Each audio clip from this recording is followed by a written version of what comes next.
In this video, we will be learning about rational functions, which are also known as reciprocals, linear functions.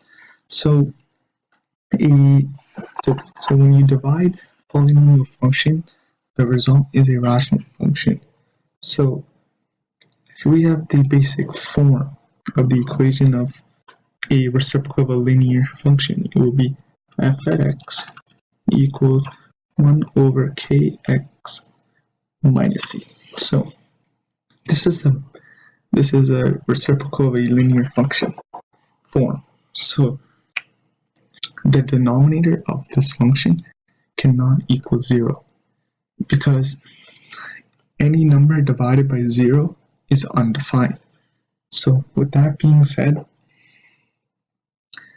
the rational functions have asymptotes. The asymptotes are referred to from the denominator. So the number that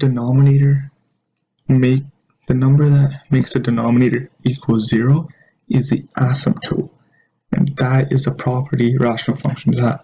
So let's look at an example. So if we set the k value to 1 and set the c value to 4, we have, as you see, we have a vertical asymptote at x equals 4, because if you sub 4 as an x, 4 minus 4 is 0, 1 over 0 is undefined.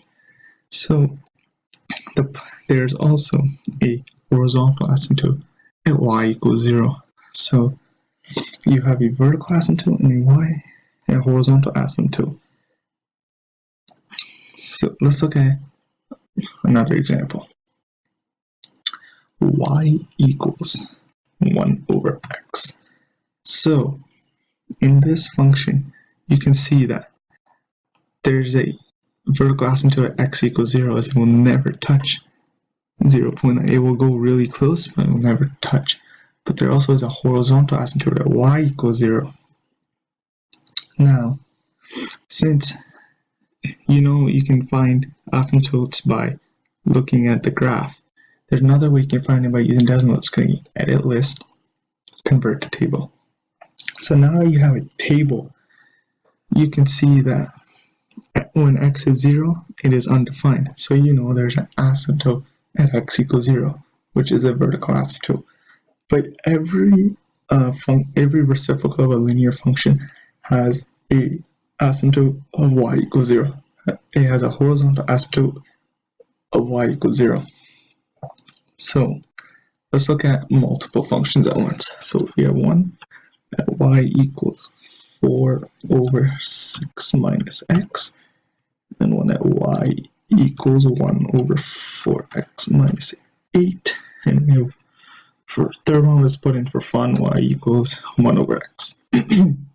So now that we have 3 functions, and if this is too much for you to handle, you can just click on these and the function on the graph will disappear, but you still have the equation. So if you want them back, you just click this again. So if we want to just look at this function of y equals 4 over 6 minus x, you can see that the asymptote is at x equals 6, because if x equals 6, the denominator will equal 0, which means 4 divided by 0 is undefined. But the decimals also gives you very important key points, x-intercepts and y-intercepts, for example. But since reciprocal of linear functions do not have x-intercepts, they do have y-intercepts. And to determine the y-intercept by just looking, you can see this dot, this very important dot. And if you take a mouse and go over, it'll give you a point. And if you click on it, the point will stay. So in this function, there's a y-intercept at 0, at x equals 0, and y equals 0.67. Usually, to find the y-intercept, we'd have to sub in x equals 0. But with decimals, it will just give you the y-intercept. So now if we put in the second equation, you can see that it has a vertical asymptote at x equals 2, and it also has a horizontal asymptote at y equals 0. And the reason it has a vertical asymptote at x equals 2 is because if you sub in 2 as an x, it'll be 4 times 2, which is 8. 8 minus 8 is 0. 1 divided by 0 is undefined. So that is the reason it has a vertical asymptote at 2. But it also has a vertical asymptote at a horizontal asymptote at y equals 0. So, with that being said, it also has you can see the y-intercept, for example. But now that we know how to get y-intercepts, we can now also get point of intersection. The point of intersection is when the two functions cross each other. So usually, to get a point of intersection, we would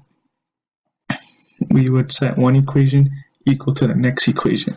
But with Desmos, as you see, it gives you a key point right here. You click on the key point, and it gives you the x value and the y value of where it gives you the x value and the y value of where the point of intersection is. So now that we can sub in the third function, we know that the second function has a point of intersection with the third function at x equals 2.67 and y equals 0.375. But also we know that the second function has a point of intersection with the first function at x equals 2.24 and y equals 1.06. So now that we know the x-intercepts and the y-intercepts and the point of intersections of the graph, we can now find the domain and range of the graph. So if we just look at the first function, we know that domain is XER. As you see, x will hit any real number system.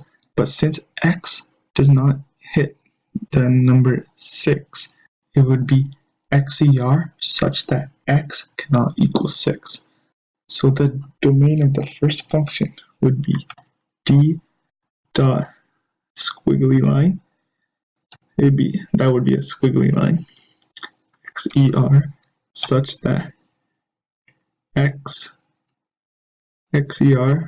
such that x cannot equal 6. And the range of this graph, as you can see, is YER such that y cannot equal 0. So now that you know how to get domain and range, let's try on another graph. So since there's a vertical asymptote at x equals 2 and a horizontal asymptote at y equals 0, the domain would be XER such that x cannot equal 2, and the range would be YER such that y cannot equal 0, and the horizontal asymptote never touches.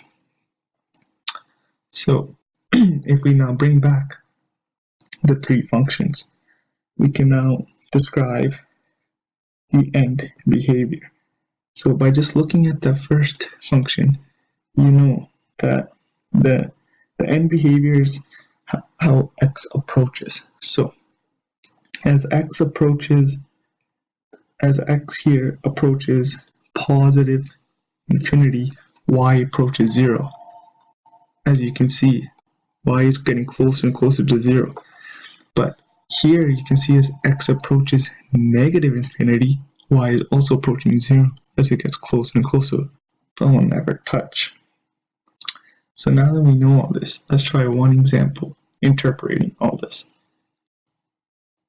So let's have an equation that y equals 2 over 3x minus 9. 3x minus 9 sounds fun.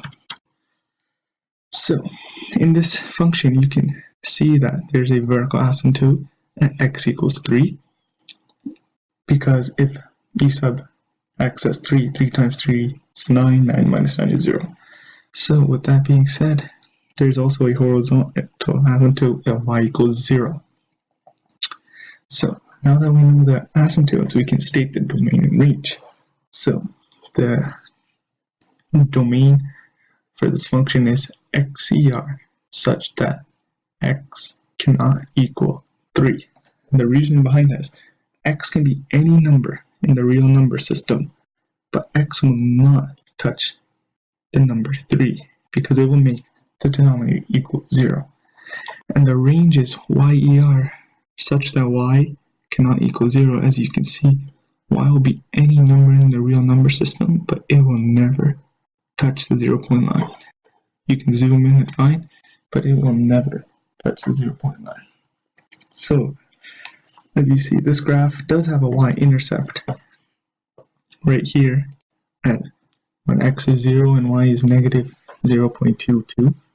And usually, to find the y-intercept of the graph, you'd set x at 0. But now Desmos, it gives you the point. So that being said, the end behavior is as